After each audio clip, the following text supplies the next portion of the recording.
Bonjour à toutes et à tous, bienvenue, c'est Smart Impact, l'émission de la transformation environnementale et sociétale de notre économie. Et voici le sommaire. Mon invité, c'est Marianne Guillon, la directrice de Sérimania Institute, premier organisme de formation entièrement dédié aux séries, avec notamment la volonté d'en faire un levier d'inclusion et de diversité. Dans notre débat, on verra comment se portent les startups à impact, avec Jean Moreau, le fondateur de Phoenix, président du jury Impact 40-120, qui vient de dévoiler ses lauréats 2025. Et puis dans notre rubrique Smart Ideas, qui est consacrée justement aux startups éco-responsables, je vous présenterai Suburban, des vannes électriques pour les trajets domicile-travail. Voilà pour les titres, on a 30 minutes pour les développer. C'est parti.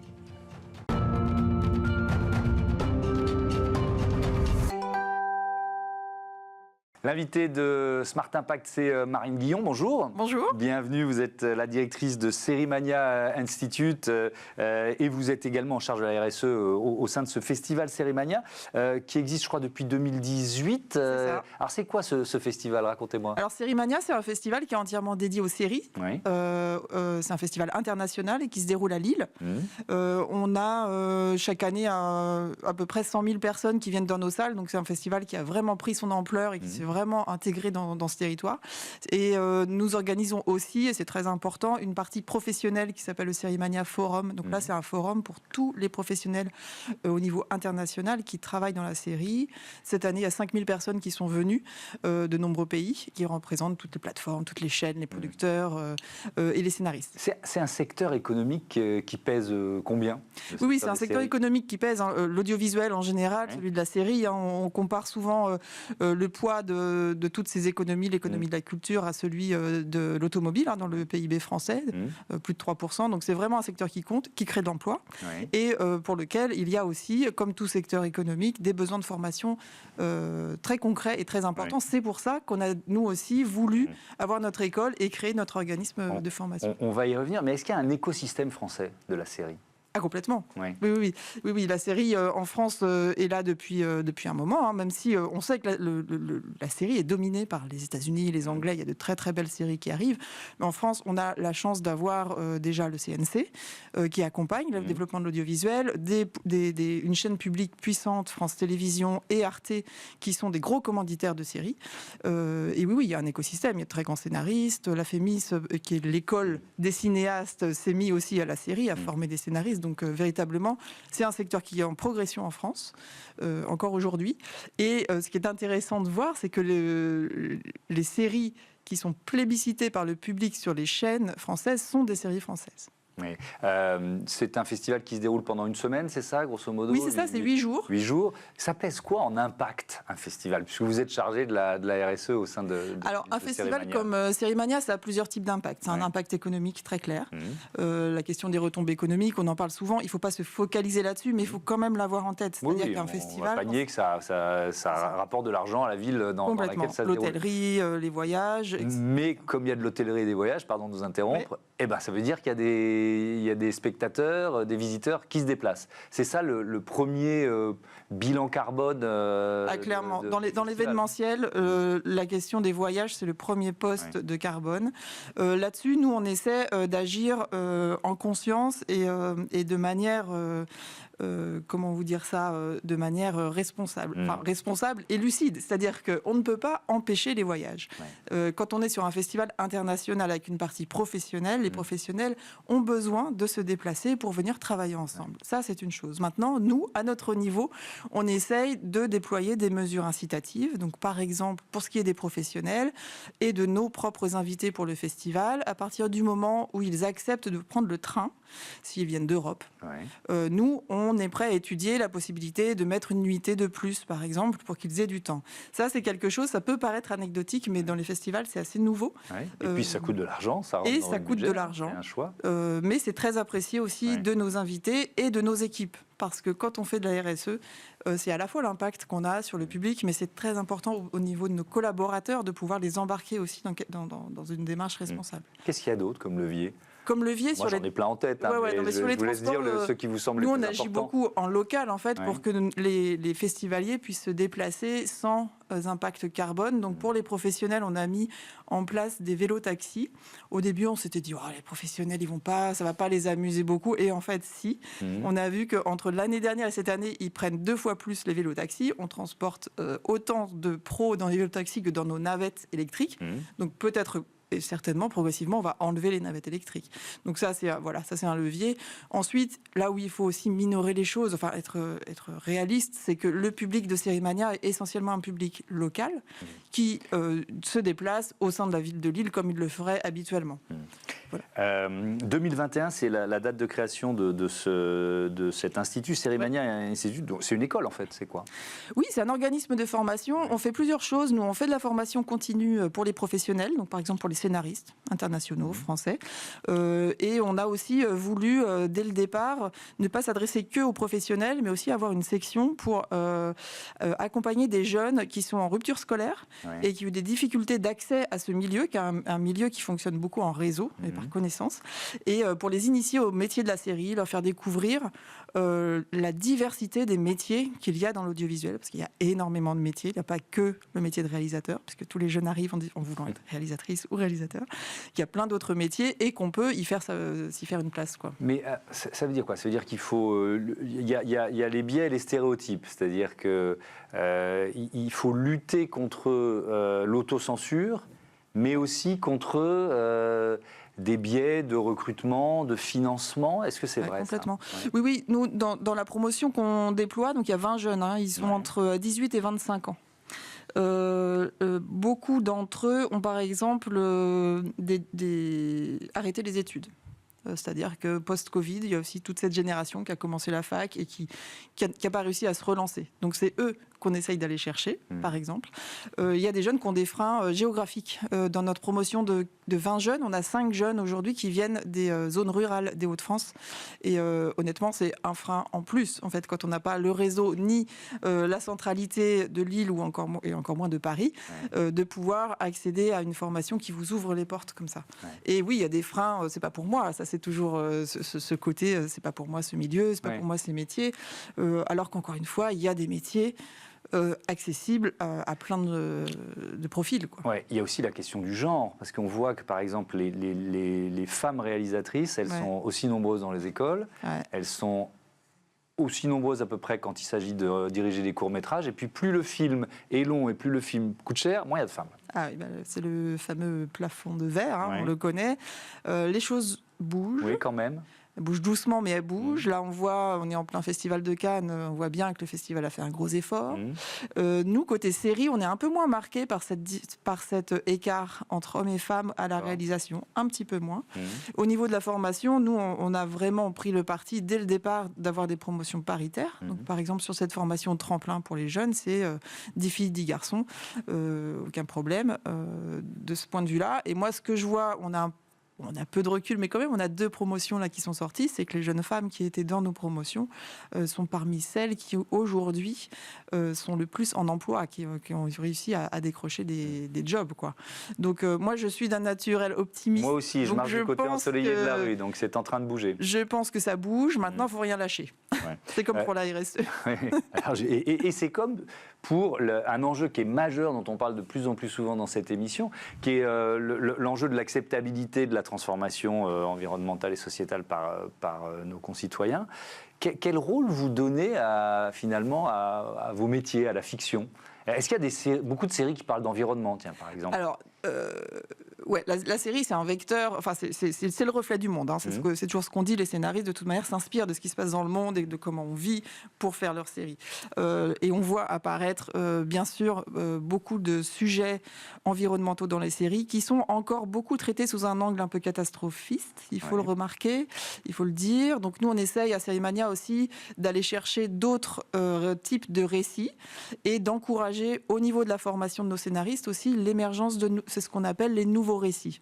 Nouveaux récits ou nouveaux imaginaires. Nouveaux imaginaires, voilà. Et si on avait réussi, c'est un petit peu ça. Donc, dans les formations, nous, on a des modules complets sur l'état de l'environnement aujourd'hui, pour que les scénaristes sachent de quoi ils parlent quand ils parlent d'environnement. Et aussi, voilà. Mais ça veut dire quoi? Ça veut dire les inciter à imaginer une société où on aurait réussi à à être plus heureux en respectant les limites planétaires, quoi. C'est vraiment oui, ça. C'est un peu ça. J'ai vu cette année au forum, il y a beaucoup de pitch. Vous savez, le pitch, c'est le début de la série, donc pour se faire acheter, beaucoup de pitch qui parlaient de ça.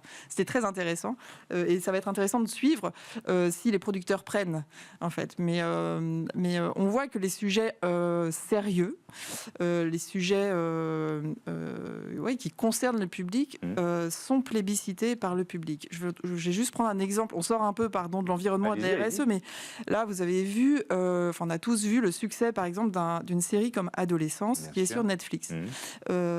Cette série est une série sérieuse, difficile et de très bon niveau artistique. Et elle a été plébiscitée par le public. Il y en a plusieurs en ce moment comme ça. Et c'est assez intéressant de voir que c'est pas en faisant des choses faciles ou low cost dans les plateformes. C'est pas nécessaire en fait pour avoir du public. Donc ça c'est quelque chose, moi je trouve de très très intéressant. Après ce qui se passe dans la production au niveau de l'environnement, c'est que déjà il y a une éco-conditionnalité des aides du CNC en France. Donc maintenant les productions doivent être éco-produites et montrer leur bilan carbone. Donc c'est un premier pas. Ça fait bouger toute la filière parce qu'il faut former les gens. C'est pas évident. Il y a des beaux exemples de séries qui ont été éco-produites. Nous, à Série Mania, on a primé, il y a quelques années, c'était le prix du public, une série que moi j'aime beaucoup, aussi parce qu'elle se passe dans le Nord, mais bon, ça c'est un peu un hasard, qui s'appelle Germinal. Germinal, c'est une série éco-produite sur la question des décors, etc. Ils ont fait un gros boulot. Donc ça, c'est un exemple. Et après, on connaît tous des séries qui traitent de l'environnement. Il y a le Snowpiercer où on voit s'il y avait une glaciation. Adapté d'une magnifique bande dessinée. Merci beaucoup Marianne Guillon. Merci et à bientôt sur Be Smart for Change. On passe tout de suite à notre débat, la santé des startups à impact en France.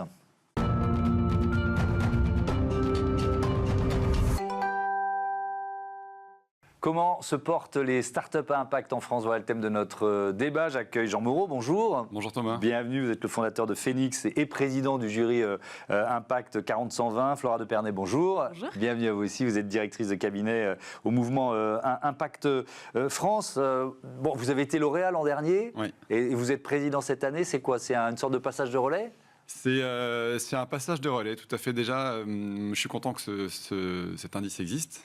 C'était un peu une intuition et c'est moi qui étais à l'impulsion de la chose. Donc, je suis content de voir que ça rencontre un succès. Effectivement, les entreprises qu'on labellise doivent avoir moins de 10 ans. La mienne, en l'occurrence, en a 11. Donc, je suis disqualifié. Je ne suis pas invité. On fait partie maintenant des dinosaures de l'impact. Et donc, on a basculé de l'autre côté de candidats à jury. Et donc, j'ai eu la chance de présider un magnifique jury, avec des gens comme Brune Poisson, Elisabeth Moreno, Frédéric Mazella. Donc des beaux noms qui rassurent, qui inspirent et qui ont vu passer beaucoup de boîtes. C'est difficile de choisir?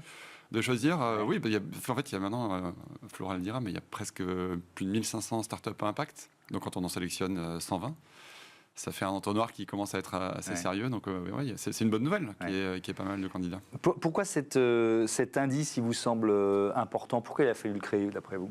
Pour plein de raisons, mais la première, c'est évidemment, on connaît tous le CAC 40, qui réunit les 40 plus grosses entreprises françaises. Il y a aussi le SBF 120, qui est son petit frère pour les startups, pour les entreprises un peu plus petites, les boîtes cotées. Et ensuite, l'écosystème de la tech, du digital, sous l'impulsion de la French Tech il y a quelques années, a créé en miroir un indice qui s'appelle le Next 40 et le French Tech 120. Et qui a vocation à dire, dans les startups digitales à impact, les Doctolib, les Blablacar, voilà les 40 qui, dans 10 ans, 15 ans, 20 ans, seront peut-être le futur CAC 40.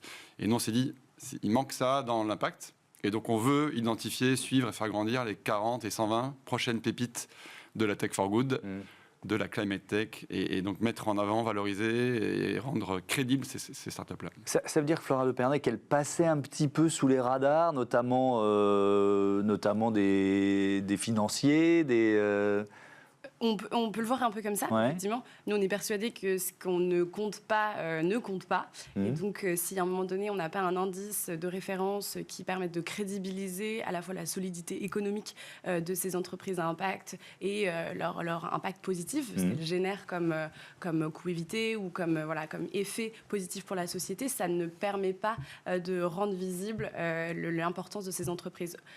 auprès des financeurs, effectivement des investisseurs, mais aussi de la puissance publique, parce que le mouvement Impact France, on est le premier mouvement qui réunit les entrepreneurs, dirigeants qui pensent différemment et qui pensent notamment que la transition est un enjeu stratégique de résilience, de robustesse de nos économies. Et pour ce faire, il y a besoin d'accompagner les pionniers. Donc il y avait vraiment un enjeu, effectivement, de faire passer à l'échelle la manière dont on regarde ces entreprises. Comment ils sont sélectionnés, les lauréats, les lauréates de cette année? Est-ce qu'il y a une grille de lecture que vous avez imposée au jury, Flora? C'est vrai qu'on a imposé au jury. Effectivement, on a réfléchi. On a eu la chance de mettre autour de la table une belle coalition d'acteurs. D'abord des experts, je dirais, de l'impact, des acteurs comme Ticket for Change, Make Sense, Pulse, des acteurs qui, je dirais, ont été les premiers à identifier les outils, les critères de mesure d'impact, etc. Et puis, par ailleurs, France Digital, BPI, le Hub notamment, qui viennent aussi crédibiliser la dimension innovation, parce que c'est aussi ça au cœur des lauréats Impact 40, c'est l'innovation de rupture. Et on a ensemble choisi des critères de ce qu'on estimait être important pour identifier ces startups. Donc on a la croissance, la robustesse économique, le montant des levées, le chiffre d'affaires des entreprises. Et d'autre part, on regarde si l'entreprise répond bien à un ODD, répond bien à une problématique écologique ou sociale, et si elle permet des coûts évités. Comment elle se porte? On en vient à la question centrale de notre débat, ces startups à impact. Elle se porte bien. En tout cas, il y a une tendance de fond qui est... il y a de plus en plus de talents qui rejoignent ces entreprises-là. Donc ça, c'est quand même un atout. Parce que recruter les meilleurs, c'est ce qui compte à la fin. Il y a de plus en plus de fonds d'investissement qui se dirigent vers ces entreprises-là. Après, comme tout le monde, les temps sont durs. L'environnement économique est dur pour les entreprises et pour les startups, et aussi pour les startups à impact.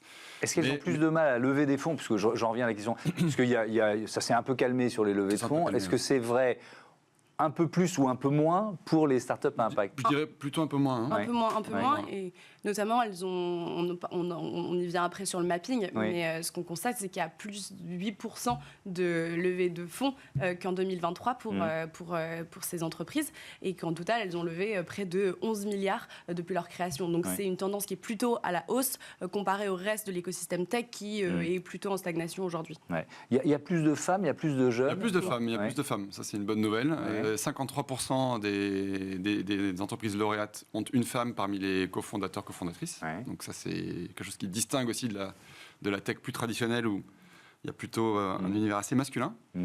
Et après, les secteurs qu'on voit émerger sur l'impact, c'est la mobilité, l'énergie, l'économie circulaire, du classique. Mais je pense que il y a la grosse tendance de l'IA, l'intelligence artificielle, qu'on voit bien venir. Et à côté de ça, il y a un deuxième pan d'avenir qui est réparer la planète, reconstruire du lien social, et là-dessus on a un boulevard parce que c'est le début d'une révolution. Quand vous avez créé Phoenix, vous auriez aimé avoir J'aurais aimé que ce soit... J'aurais aimé pas être... un label comme celui-là et vous sentir moins seul, quoi, c'est ça? Tout à fait. J'aurais aimé pas être trop en avance de phase et arriver avec du vent dans les voiles. Et typiquement, ce genre d'indice, c'est très important pour crédibiliser les entreprises. C'est un label de confiance quand on veut lever des fonds. Quand on veut attirer des talents aussi, avoir le petit badge Impact 40, ça pèse. On se dit, l'entreprise a été screenée par un jury de 15-16 paires d'yeux crédibles et acérés. Donc, c'est du solide. Donc, je peux y aller, y travailler. La boîte ne va pas déposer le bilan dans les 6 mois. Ou je peux investir des fonds parce que c'est du costaud. Et donc, il y a ce mapping auquel vous faisiez allusion, Flora de Vernay. C'est la 5e édition du mapping des startups à impact. Alors déjà, j'ai une question assez générale et presque plus politique qu'économique, mais enfin les deux sont liés. Il y a ce climat de backlash alors généralisé, je force le trait, mais enfin bon, quand même, quand il y a l'économie américaine qui rentre dans le backlash, quand il y a le résultat des dernières élections européennes avec le coup de frein donné par la Commission, est-ce que ça se ressent aussi dans la santé générale des entreprises à impact? C'est une très bonne question. Ce serait faux de dire qu'on ne le ressent pas du tout. De fait, on sent que les entreprises, mais en fait l'ensemble des entreprises, on ne sait pas que les entreprises engagées ou à impact, l'ensemble des entreprises attend, et dans une instabilité réglementaire. On voit les allers-retours autour de la CSRD au niveau européen. Donc en fait, cette instabilité-là globale, politique, économique, etc., ne permet pas un climat serein pour la croissance de nos entreprises.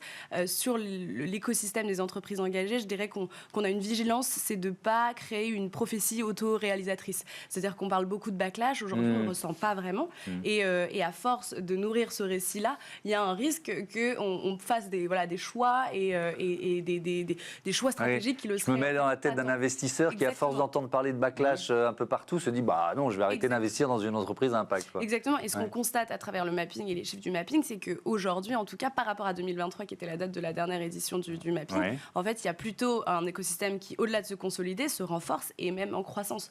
Et on le voit sur notamment le niveau de maturité, on y reviendra, mais voilà, le niveau de maturité des startups, sur aussi la capacité à générer de la confiance auprès des acteurs politiques. Les entreprises à impact aujourd'hui font vraiment partie de l'économie. Véronique Louwagie, la ministre des PME de l'artisanat, était présente à la soirée de révélation des lauréats Impact 40. Donc tout ça consolide en fait peut-être un choix stratégique qu'on a à faire au niveau français et européen de se dire quelle place pour les entreprises engagées. Alors, donc je vais inverser la question. Allez-y. Non, mais il y a quand même des conséquences très directes. Pour être clair, j'ai un ancien de chez Phoenix avec qui je discutais hier, qui est parti dans une start-up qui fait un outil de suivi du reporting CSRD, dont on parle justement, qui est en pleine levée de fonds. Et les offres ont été retirées, et donc ça s'est traduit par un plan de départ. Oui, parce que l'Europe retarde l'entrée en vigueur du bilan extra-financier. Exactement, et donc c'est pas le bon time to market, comme on dit, c'est pas maintenant qu'il faut investir là-dedans. Donc, mais si on essaye de positiver, parce que nous c'est notre objectif ici aussi, vous vivez une tendance de fond, malgré les difficultés, malgré etc., ou vous dites quand même attention? Non, ça va dans la bonne direction. Nous, on s'est lancé en 2014, donc il y a pas mal de temps. Tous ces sujets-là étaient ce qu'on appelle du nice to have en anglais, c'est-à-dire c'est des sujets dont on s'occupera quand on aura un peu de temps, des ressources et de la bande passante. Et aujourd'hui, on voit que ça remonte progressivement dans l'agenda stratégique et ça passe de nice to have à must have. En tout cas, on ne peut plus le traiter en bas de la pile ou sur le côté. Ça ne peut plus être relégué à une fondation ou une direction RSE. Ça revient vraiment au centre de décision et chez les directeurs généraux, directrices générales. Il nous reste 1 minute 30, donc je termine avec cette maturité des entreprises à impact dont vous parliez. Qu'est-ce qu'on peut en dire ? Quels sont les indicateurs un peu clés de cette maturité ? Cette année, on a ajouté un critère, c'est celui de l'analyse justement de la maturité commerciale des entreprises. Et on constate qu'il y a 54% des startups à impact françaises qui sont vraiment à une phase de production standardisée. Donc on n'est pas du tout sur des entreprises qui sont à des stades de projet, d'innovation, etc., mais sur des boîtes qui sont très matures. Et on a 18% de ces startups à impact en France qui sont à une phase d'internationalisation. Et donc ça, c'est hyper important. Et il y a besoin là maintenant de les accompagner, que la puissance publique les accompagne vraiment dans ces phases de croissance, parce que c'est comme ça qu'on pourra montrer aussi un modèle à la française de l'impact. Peut-être moi, un dernier signal faible qui m'intéresse, c'est que je constate qu'il y a de plus en plus d'entrepreneurs aguerris, ce qu'on appelle des repeat entrepreneurs, qui après avoir créé une première entreprise dans la tech traditionnelle et avoir connu un succès, ce qu'on appelle un exit, lancent une deuxième boîte dans l'impact. Donc je pense à Aurélien Demeaux, qui est à la tête d'Electra et qui avait fondé Cheers avant. Je pense à Marc Batty. Je prends des notes parce que je vais les inviter très vite. Marc Batty, qui était chez Dataiku, un gros success story dans la data et qui maintenant lance quelque chose qui s'appelle Ferme Envie. Donc voilà, ça c'est un très bon signal que des gens qui ont déjà vu le film, viennent reproduire ça dans l'impact. J'en ai déjà reçu quelques-uns. Effectivement, il y a un mouvement qui est en train de s'amorcer dans ce sens-là. Merci beaucoup d'être venu sur le plateau de Smart Impact. À bientôt sur Bismart for Change. On passe tout de suite à notre rubrique Startup, justement, Startup Innovation, Startup à Impact, tout ça pour ça.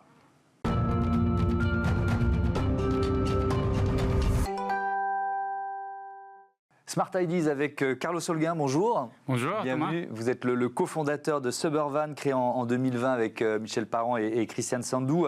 Et avec quelle idée ? C'est quoi le départ ? En fait, c'est une très longue histoire. Nous sommes 3 passionnés de véhicules autonomes. On a travaillé depuis très longtemps sur ce sujet. Oui. Avec des financements européens, on a pu tester, il y a longtemps, c'est Michel Parent qui était au début notre patron, a commencé une équipe de recherche à l'INRIA, l'Institut national de recherche en informatique automatique, en 1991. 91.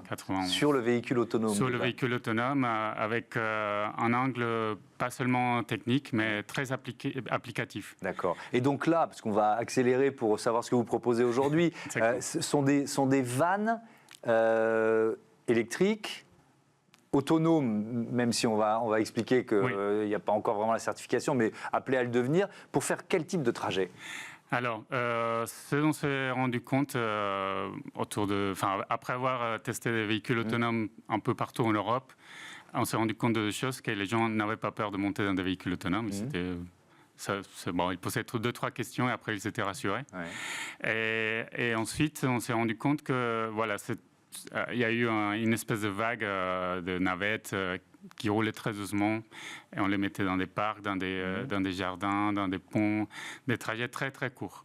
Nous, on s'est dit, il y a quelque chose à faire et en fait, l'idée est venue du fait qu'en fait, on travaillait en l'INRIA, donc on était en banlieue parisienne. Et on allait, disons, de Paris, du centre de Paris vers la banlieue de Versailles, sur l'autoroute A13. Et sur l'autoroute A13, les matins, c'est hyper fluide vers la banlieue, vers la Normandie, on va dire.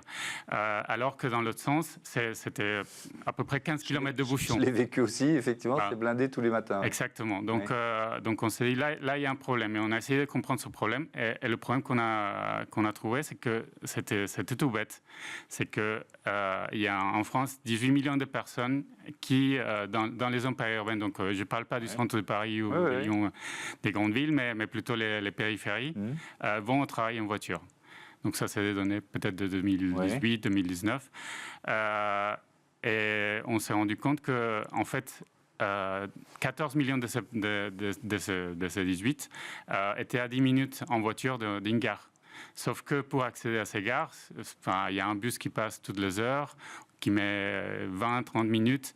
Et donc, c'était très difficile d'accès. Donc, vous proposez une sorte de navette qui va du domicile à la gare, c'est ça? C'est ça. On propose un van. Donc, c'est un van électrique automatisé. Donc, on l'automatise. Mais c'est un van de série, donc produit par, en l'occurrence, Stellantis, Peugeot Citroën. Et donc, on va automatiser ce véhicule pour qu'il aille chercher les gens qui habitent à 10 minutes de la gare, mais qui n'ont pas un moyen rapide d'accès pour les déposer à la gare. Et récupérer les gens aussi à la gare qui vont travailler dans ce périmètre-là et les déposer à leur travail, et ainsi de suite. C'est déjà opérationnel? Alors aujourd'hui, on a avec le soutien de la région Île-de-France, dans la commune de Chénère au Concours, on a une expérimentation. Ça s'appelle le Rock Express, c'est ça? C'est Rock Express, exactement. C'est une navette électrique avec un chauffeur qui fait ça, qui va d'un quartier, disons, un quartier où il y a des habitations, mais il y a aussi un grand employeur. Et donc, voilà, il transporte les gens vers la gare et depuis la gare. Et donc, pour qu'il n'y ait plus le chauffeur, qu'on soit dans la navette autonome, il faut quoi, une certification, c'est ça? Oui, il y a un peu de temps. On a en France la chance d'avoir, disons, je dirais, le cadre légal le plus avancé au monde en termes de véhicules autonomes, pour des raisons historiques. Enfin, on a fait en France des véhicules autonomes depuis les années 90. Donc, et donc, on a ce cadre légal qui permet déjà de mettre des véhicules sans conducteur sur la voie publique, ce qui est un cadre assez exigeant. Et donc, voilà, nous, on doit soumettre nos solutions à l'évaluation dans ce cadre pour pouvoir enlever le chauffeur du véhicule. Merci beaucoup, Carlos Holguin, et bon vent à vos Suburban. Voilà, c'est la fin de ce numéro de Smart Impact. Merci à toutes et à tous de votre fidélité à Be Smart for Change. À demain.